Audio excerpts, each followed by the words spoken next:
tutakuja kumalizia kujibu hoja za Tundu Lissu na chama cha demokrasia. Nini ni demokrasia au demokrasia? Demokrasia na maendeleo.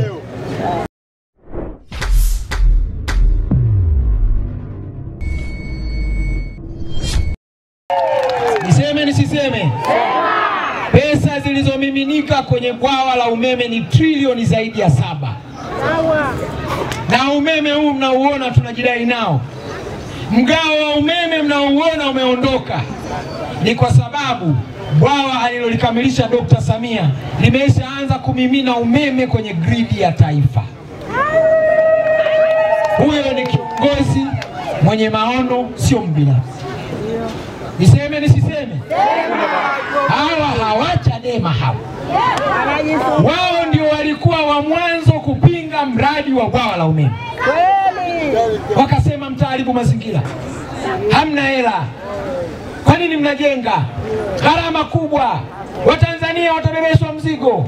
Leo hata nyumbani kwa Tundu Lissu umeme unaowaka unatoka bwawa la Mwalimu Julius Nyerere. Nani kama Samia?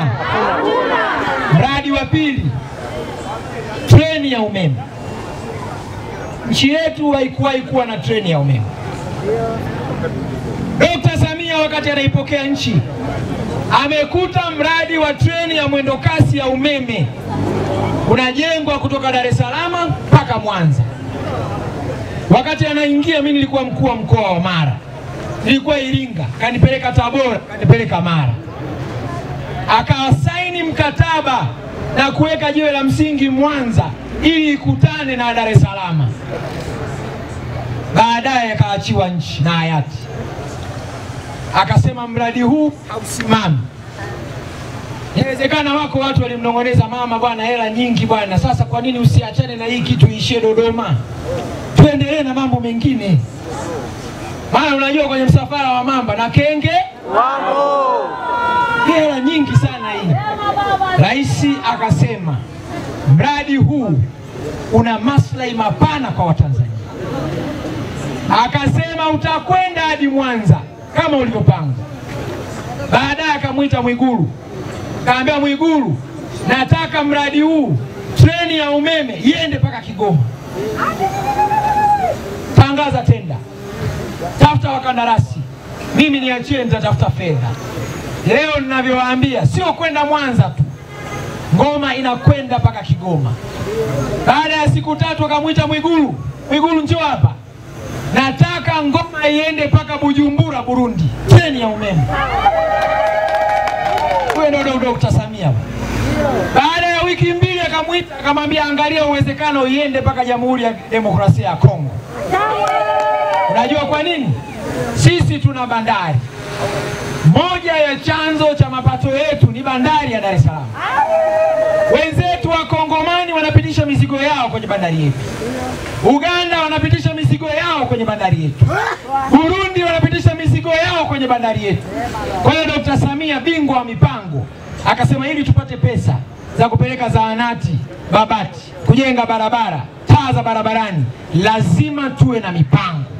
Na mpango huo ni kuiunganisha bandari yetu na treni ya umeme mpaka Burundi, mpaka Kongo, mpaka Mwanza, ili mizigo ya watu wa Kongo na Mwanza ipite kwenye treni ya umeme, tupate mapato ya kujenga vituo vya afya Babati. Hapo vipi? Hapo vipi? Kwa hiyo watu wa Kongo watapelekewa treni mpaka kwao. Na hiyo treni sio mchezo. Ina uwezo wa kuondoka mara moja na mzigo unaobebwa na malori, masemitrela 500 yote yanaingia, chombo kinaondoka mara moja mpaka Burundi. Piga makofi kwa Dr. Samia. Mradi huu ukikamilika utagharimu zaidi ya trilioni 23.5. Huyu rais chuma. Huyu rais ni chuma. Chuma kweli. yuko imara. Leo hii Dodoma tumeshaanza kupanda. Dodoma Dar es Salaam. Dodoma kwenda Tabora, kazi inaendelea. Tabora kwenda Isaka, Kahama, nimekuta kule, kazi inaendelea. Mwanza kuja hivi, kazi inaendelea. Tutakwenda nchi yetu kwa mara ya kwanza bara zima la Afrika. Hakuna nchi itatufikia kwa mtandao mrefu wa treni ya umeme. Kwa hiyo tunapozungumza kuhusu Dr. Samia, hatuzungumzi kwa wasiwasi. Tunazungumza kwa sababu uwezo wanao. Kwa sababu wangetamani CCM ifanye vibaya ili wawe na hoja za kuja kusema kwa wananchi. Na sisi kwa sababu kazi yetu ni maisha ya watu, hatuwezi kuacha kufanya vizuri. CCM hoye. CCM bomba. Vijana mpo? Tunayo mikopo ya halmashauri. Ya vijana, kina mama na watu wenye ulemavu. Sasa kwa upande wa vijana, mikopo hii ilikuwa inaishia miaka 35. Ukiwa 36 tu upate. Juzi Dr. Samia kawaita mawaziri wake.